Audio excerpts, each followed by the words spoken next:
The Belize City Council and Caroled have partnered up to implement an initiative called Ease of Doing Business in Belize City. Representatives from both parties sat down and held a discussion focused on how to increase business activity in Belize City in a faster and easier manner, especially for micro, small and medium enterprises. The group explored common barriers faced by local MSMEs and made recommendations for possible solutions. Belize City Mayor Bradley told us more about the initiative.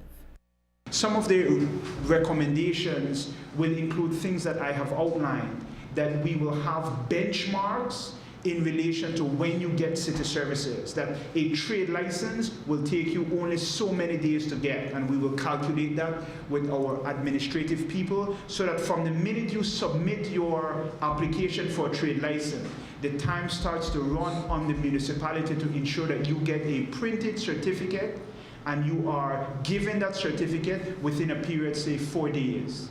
Your building permit, that's a thing which is a little bit more complicated because there's a technical element, but we want to ensure that already in law there are certain timetables, but that those timetables are lessened and they're followed so that every service that you acquire from the municipality, it is timed and you know when you will get a response and when you will get the product. We want to set up a help desk. This is one of the recommendations, so that if you're using every or any business service, that help desk will assist you to navigate city services and also services of the central government.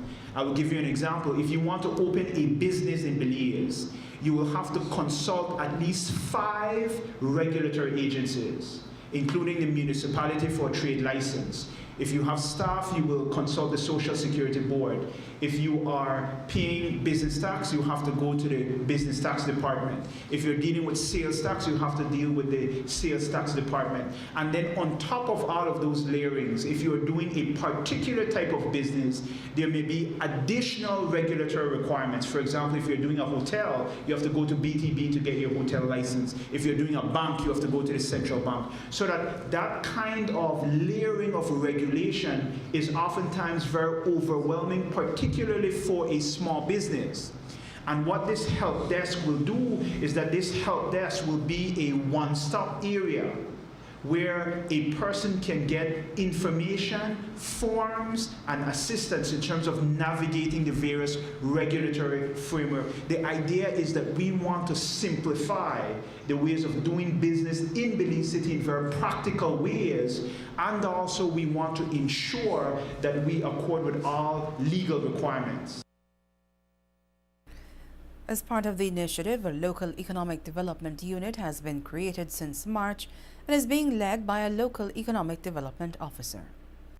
That local economic development unit came into being on the 1st of March of this year. And as part of Caroled, I don't know if you would, members of the media, recall that Caroled is a 6-year project, and all of Caroled personnel are being funded for the first 2 years. And they've asked that the various municipalities continue the funding for Caroled staff in country after the 2-year period, so that many of the municipalities who were being impacted by the Caroled project throughout the Caribbean basin were unable to meet the time frame in relation to having that transition from Caroled to the municipality. Belize City is the first municipality of the 7 countries that Caroled is involved in that has made that transition. Belmopan as well, but I will say Belize country.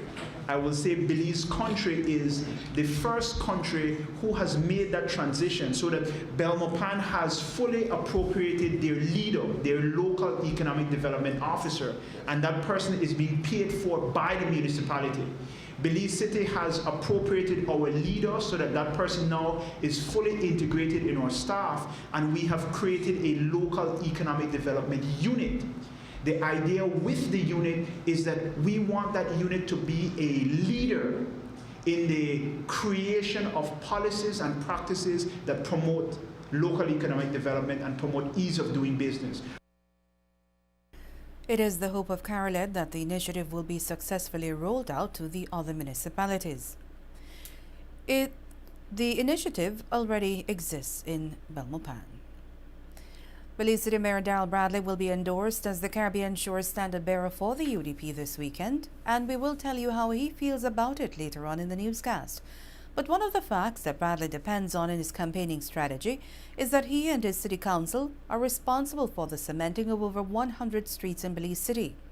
Recently, we have noted that some streets had to be done over, well, at least some parts of it. Today, Mayor Bradley explained what went wrong with Muscle Street, 6th Street, and Cemetery Road.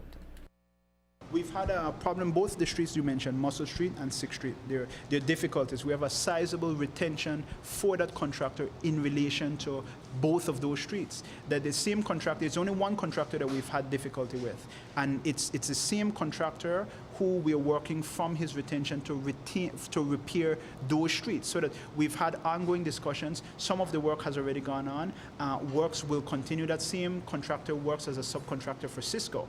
And so we are working with him in terms of his schedule to repair where he will repair and to use his retention in relation to where they want. So that when somebody says a general question in terms of lack of accountability, Jules, there's an answer. And what I'm saying is that if you are saying value for money, I mean, I can't guarantee that there's going to be 100% perfection on the street, but we can say that we tender the streets.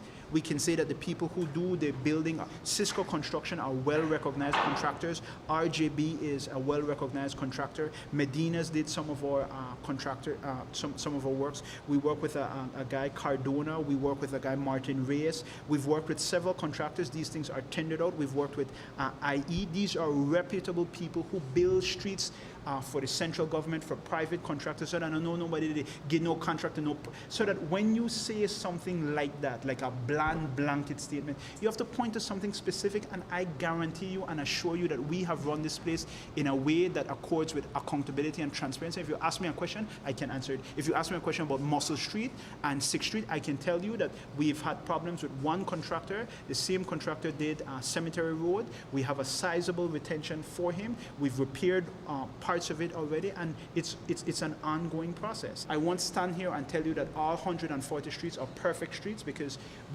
there's no such thing as perfection. We've had difficulties, but where we have difficulties, we have a retention. We use the retention to correct streets. I know that we've had the issue in relation to Cemetery Lane. That has been fixed. We use the retention, Cemetery Road. We use the retention that we had for the contractor. We have other difficulties that we are addressing, but likewise, we use the retention, so that every single thing has been done in a way that accords with good administrative practice, and that has been transparent, so that any kind of general suggestion with lack of accountability, no disrespect to him, but I'll just put that as political fluff.